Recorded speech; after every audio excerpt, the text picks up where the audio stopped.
This video is sponsored by EA. Hi guys, Rachybop here. Welcome to another SimCity BuildIt Club Wars video. The links to all my other Club Wars videos are in the description. This one is based around an FAQ. So there is an FAQ in the game once you've unlocked Club Wars, and I just wanted to go through word for word what it says in case you haven't been able to unlock that yet, so that you know a little bit more in depth what to expect and if it's worth working towards.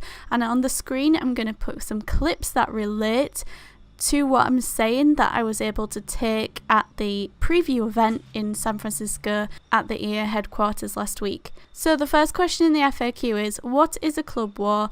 When does the war start and who can take part in a war? Okay, that's 3 questions, but anyway. Club war is a battle between 2 clubs. A war can be started by the president, vice presidents, or seniors. To take part in a war, the club must have enough members with big enough cities. When war ends, your club must wait some time before it can participate in another. Next question. How do we fight? How can we win a war? Again, that's 2 questions. Clubs fight each other by sending disasters to rival cities. Each club member can trigger a disaster and aim it at any city belonging to the opposing club. Each disaster is worth a certain amount of points.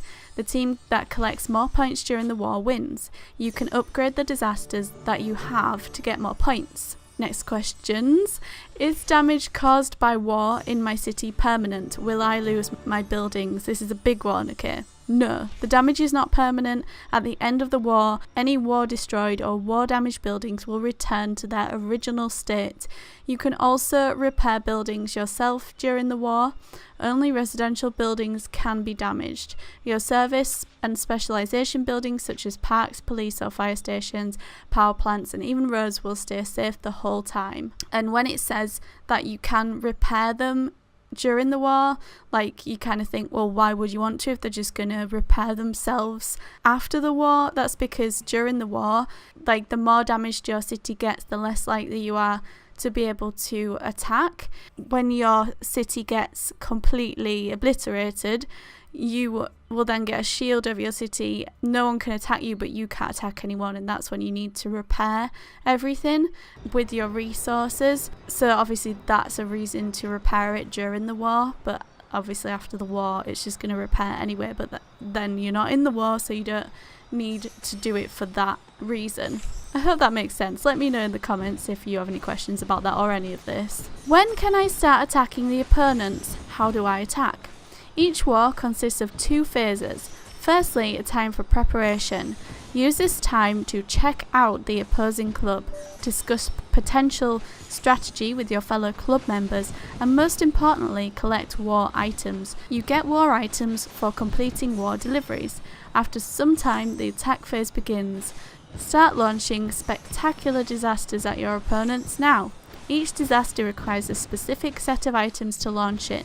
So keep completing war deliveries during the action phase 2 to keep you in supplies, and I'll go into how long each phase is in a separate video. Again, links in the description. How do I launch disasters? What are war items and where can I get them? Each disaster requires specific war items in order to launch. You can get war items by completing war deliveries in War Deliveries Depot. This is a special building that appears next to the airport terminal when your club is at war. Obviously at first this is a lot of information to take in, which is what I was afraid of, but once you get into it you do pick things up, and after all, SimCity is a strategic game. That's what we all love it for, so I think in terms of that this lends itself very well to SimCity structure. Why can't I launch disasters even when I have all the required war items? What is this energy that they need? The contraptions in View Fortress, it's pronounced View, not View. I always want to say View, but it's View. Use special type of energy. So they use a special type of energy to send disasters to opponent cities.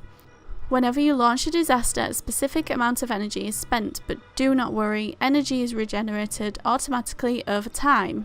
Different disasters require different amounts of energy, so make sure you have enough before trying to launch one.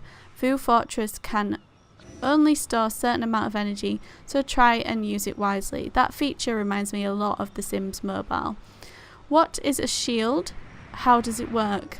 If your city is hit by multiple attacks and you have a lot of destroyed buildings in your city at one time, a protective shield will automatically go up.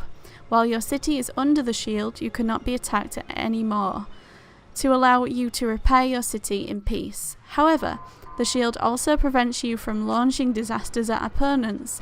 The shield will disappear when the buildings in your city are repaired, and there's your incentive.